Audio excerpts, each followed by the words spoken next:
Hello दोस्तों, आप देख रहे हैं डी कोड इंडियन। तो चलिए शुरू करते हैं आज के इस वीडियो को। और देखिए यहाँ पे हम बात करने वाले हैं 3 इम्पॉर्टेंट न्यूज़ के बारे में। सबसे पहले हम देखेंगे आरबीआई गवर्नर शक्तिकांत दास जी को जो A+ रेटिंग दिया गया है उसके बारे में। फिर हम यूपीआई इंटरऑपरेबिलिटी को लेकर के एक न्यूज़ है वो देखेंगे। और हम देखने वाले हैं IDFC फर्स्ट बैंक को जो BCCI के द्वारा स्पॉन्सरशिप राइट दिया गया है उसके बारे में। तो चलिए शुरू करते हैं।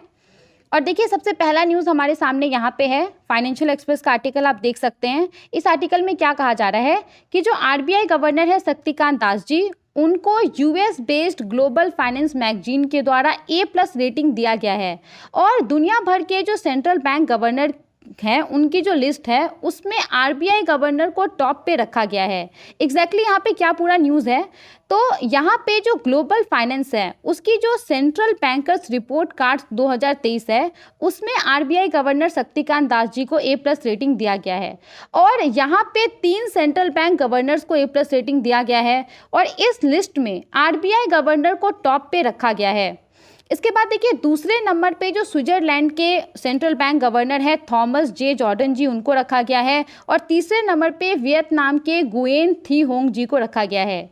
अब यहाँ पे जो ग्रेड्स प्रोवाइड किया जाता है तो ये किस आधार पे किया जाता है, तो यहाँ पे A to F एक स्केल होता है, उसके आधार पे ग्रेड्स प्रोवाइड किया जाता है। यहाँ पे देखा जाता है कि इनके द्वारा inflation control, economic growth goals, currency stability, interest rate management, इन सब क्षेत्र में कितने अच्छे तरीके से इन्होंने काम किया है उसके आधार पर इनको रेटिंग दी जाती है। और यहाँ पे ये जो A है, A क्या रिप्रेजेंट करता है, तो A यहाँ पे एक्सीलेंट परफॉर्मेंस को रिप्रेजेंट करता है और F यहाँ पे आउटराइट फेलियर को रिप्रेजेंट करता है। तो अगर किसी सेंट्रल बैंक गवर्नर को F रेटिंग दिया जाता है तो इसका मतलब ये कि इन सब चीज़ों के लिए उन्होंने ना के बराबर काम किया है। तो ये यहाँ पे हमारा पहला न्यूज़ हो गया। आई होप आपको क्लियर हो गया होगा यहाँ पे क्या कहा जा रहा है। चलिए आगे बढ़ते हैं और अपने दूसरे न्यूज़ को देखते हैं। तो यहाँ पे हमारे सामने ये रहा।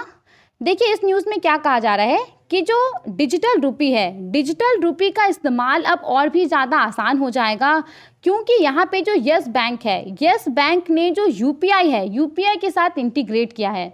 तो जाहिर सी बात है कि यस बैंक ने यहाँ पे यूपीआई के साथ इंटीग्रेट किया है, तो ये जो भी फैसिलिटी होगी वो सिर्फ अब यस बैंक के कस्टमर्स इस्तेमाल कर सकते हैं।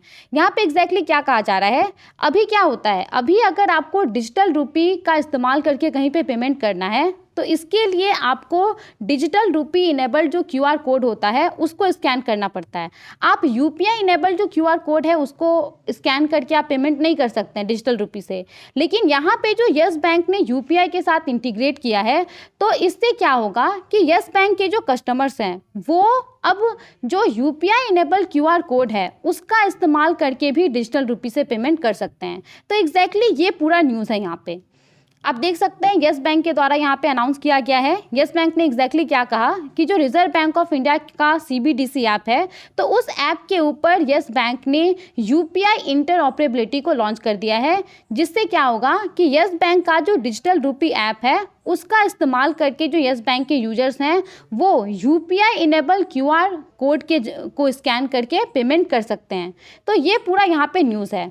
अब देखिए ये जो यहाँ पे कदम उठाया गया है तो ये डिजिटल ट्रांजैक्शंस को रिवॉल्यूशनाइज करेगा और यहाँ पे जो डिजिटल रूपी का रीच है उसको ये बढ़ाएगा। अब यहाँ पे क्योंकि डिजिटल रूपी के बारे में बात हो रहा है तो हमारे देश के अंदर जो डिजिटल रूपी है वो 2 सेगमेंट में अवेलेबल है, डिजिटल रूपी होलसेल और यहाँ पे रिटेल डिजिटल रूपी। तो अगर हम बात करें डिजिटल रूपी होलसेल के बारे में तो देखिए इसका इस्तेमाल किसके द्वारा किया जाता है, जो फाइनेंशियल इंस्टीट्यूशंस हैं, जो खुद सेंट्रल बैंक है उसके द्वारा इसका इस्तेमाल किया जाता है। और इसका जो पहला ट्रायल है वो 1 नवंबर 2022 को शुरू किया गया था। और उसके बाद जो रिटेल डिजिटल रूपी है जिसका इस्तेमाल जनरल पब्लिक करते हैं, जो रिटेल बिजनेसेस है वो करता है, तो इसके पहले ट्रायल को 1 दिसंबर 2022 को शुरू किया गया था। और यहाँ पे जो रिटेल डिजिटल रूपी है वो बिल्कुल आपको फिजिकल कैश कॉन्फिडेंस प्रोवाइड कराता है, जो ट्रस्ट प्रोवाइड कराता है, सेफ्टी देता है आपको, जो आपको सेटलमेंट फाइनलिटी देता है। तो ये सब आपको रिटेल डिजिटल रूपी देता है डिजिटल फॉर्म में। तो ये यहाँ पे कहा जा रहा है। ये हमारा दूसरा न्यूज़ हो गया। चलिए आगे बढ़ते हैं और तीसरे न्यूज़ को देखते हैं। तो देखिए यहाँ पे बिजनेस टुडे का आर्टिकल है, यहाँ पे क्या कहा जा रहा है कि जो BCCI है, board of control for cricket of India, तो BCCI ने यहाँ पे IDFC फर्स्ट बैंक को एज अ टाइटल स्पॉन्सर चुन लिया है होम इंटरनेशनल्स के लिए। यहाँ पे होम इंटरनेशनल्स का क्या मतलब है कि इंडिया के अंदर जो इंटरनेशनल क्रिकेट होंगे उसके लिए जो स्पॉन्सरशिप राइट है वो IDFC फर्स्ट बैंक को दे दिया गया है, और इसके लिए IDFC फर्स्ट बैंक BCCI को पर मैच 4.2 करोड़ रुपीस देने वाली है। अब यहाँ पे ये जो स्पॉन्सरशिप राइट है जो कि IDFC फर्स्ट बैंक को दिया गया है, तो ये 3 सालों के लिए दिया गया है।